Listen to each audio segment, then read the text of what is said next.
Yo, what's up, guys? Welcome to Game Theory Corner. Today we are going over hand, which was played in the same 25k heads-up tournament we were looking at last week. Today I chose a hand from Daniel Negreanu versus Jorma Nuutinen. I hope it's Nuutinen. I assume it's kind of Finnish name. I mean, he's Finnish. But I thought this was kind of interesting. We do not know exactly what Negreanu had. Maybe some of the people have seen it on Twitch. I don't know if he was twitching this tournament or whatever. Maybe he was. So it would be interesting to know what hand Negreanu had. But I will just go over here the process. I'm not going to spoil the hand for you. But it starts with really interesting way. It's just raised. Nuutinen 3 bets to $10. And Negreanu makes the call. Based on the ranges, like Negreanu should be defending fairly wide here. As you can see, we should be still calling like a lot of like all the suited kings, like a lot of queen X, yada yada. So a lot of calling hands. All the yellow are the calls, and as you see, ace7 off should be used as a 4-bet bluff. Ace6 off, ace5, ace4, ace3 7% of the time. So again, kind of interesting strategy. It kind of looks reasonable. So basically, you don't want to get the stacks in with ace queen off, basically. 8 big blinds deep. So we just end up, Negreanu ends up calling, and the flop comes like jack of spades, 9 of diamonds, and 4 of clubs. And here, actually, Jorma just decided to bet like 25%. I think it's fine. Jack 9-4. It is kind of big board. Doesn't really hit that much. So I think 25% is definitely going to be effective. So I kind of like that, but also I wouldn't mind going bigger size on this board. But let's look at like what size Snowy would use here. It would be like 85% betting small, so that would be the favorable strategy here. But interesting. But it doesn't really seem to make a big difference if you use like half pot or 25%, 50%, 25, whatever. Pot size we need to polarize way more and bet less frequently, I guess. So yeah, so what sort of hands we could bet here? Small, Jack 9. The board is Jack 9 for your memory. Jack 9, aces, kings, queens, ace jack. I guess it's still so like dry board, we can just bet everything kind of small. We are betting even 7s, 8s, 6s, 5s. Kind of interesting. 5-4. So basically just bet everything small size, which makes sense. And Negreanu likes to call here. Nothing special. So he's probably calling a lot of backdoor throws still. Like ace high, king high. We could always, actually, let's look at what Negreanu should be defending here versus this small bet. Basically, he shouldn't be folding almost anything. This is probably where Jorma is really making his money. To be honest, like based on what I've seen Twitch a little bit, I think Negreanu is definitely going to fold more than 11%. At least I have a feeling. Like, let's see if there's anything obvious. I think he's gonna. Let's see, is there anything he might fold? Like, I think he might even fold deuces, threes. Of course, it's not gonna be like super high frequency play. He's definitely going to call king, queen, king 5 of clubs. Like, I think he's definitely going to fold some of these backdoors. So that just makes this bet very effective here, I think. I think Negreanu is going to... I think he's going to miss a lot of these backdoors, to be honest. Like, I don't think he's playing all these backdoors what he should. So it makes Jorma's play very effective here, actually, when you don't do that. So the turn is actually 10 of hearts. Jorma checks, which makes sense. I assume this is kind of interesting spot. Again, Snowy would use small size here. Or, again, small, half pot is both are fine. A little bit mixed strategy for Jorma. He actually, in this case, he just checked. And Negreanu elected to go for a very small bet. He bet actually 20%. So, again, it is kind of nasty spot for Jorma because the 10 really hits like Negreanu's range. And he has a lot of 2-pair now. Maybe even set of 10s. He can really have almost anything, any straight, basically. Negreanu probably folds pre-flop queen 8 off, but like yeah, every suited combo is definitely possible. I don't expect him to have, to be honest, I think Negreanu folds pre-flop like 10-4 suited or something.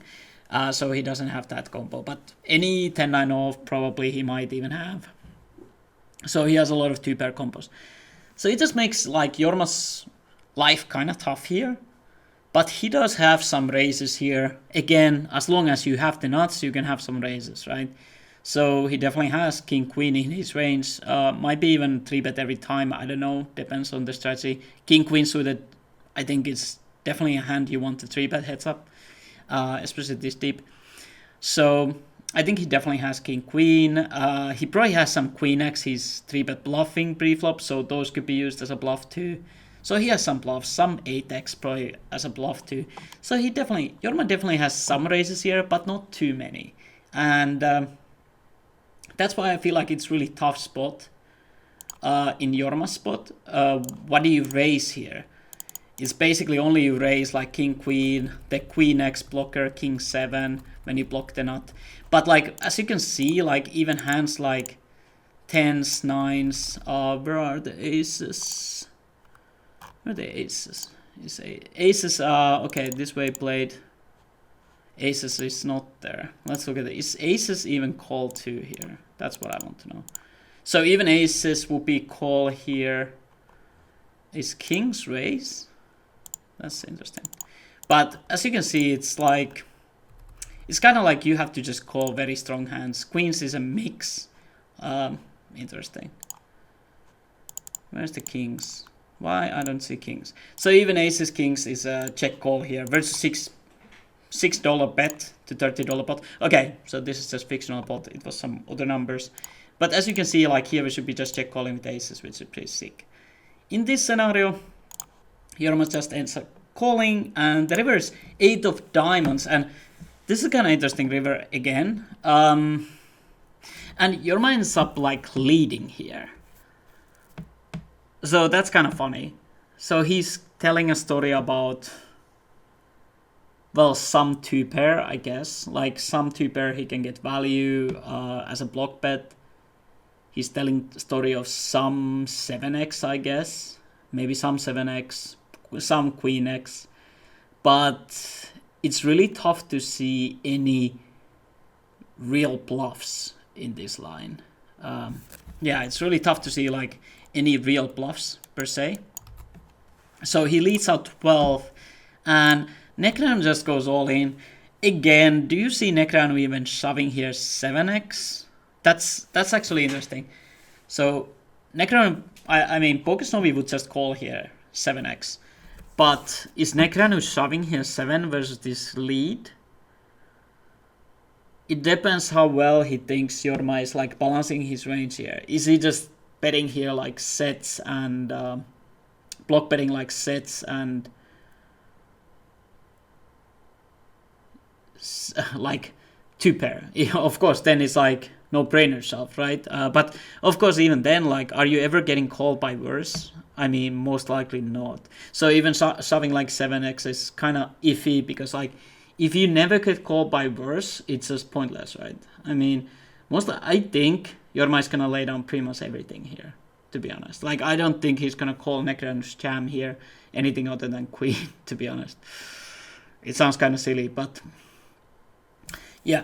But we could look at like what bluffs Negreanu could potentially have here. Okay, so king, queen, queen. Okay, 6-5 suited, a6. He has quite a lot of value here, but like again, I'm not sure if Negreanu is actually going to have this many bluffs here. So I think you can definitely like make some hero folds with 7x even. I think 7 high flush. Sorry, straight folds. I guess queen you might have to call, but yeah, that's about it. Even 7 should just call here in Negreanu's shoes. If it's some very fishy opponent, maybe you could shove 7. I think the question is here, if the villain calls the 7. 7 high, straight. Oh, so sorry, if they call set and 2 pairs. If you have very happy calling station, you should still jam 7 here. And you will see call down with 2 pair, which could be possible. But yeah, I don't expect Nuutinen to expect Negreanu to have too many bluffs here, to be honest. Like, at least not that many. That's my feeling of Negreanu, but yeah, I haven't seen this hand on Twitch, so it's kind of interesting. Maybe I need to check it out, like see if there's more information. But yeah, Negreanu did end up shoving this river, and Jorma did fold.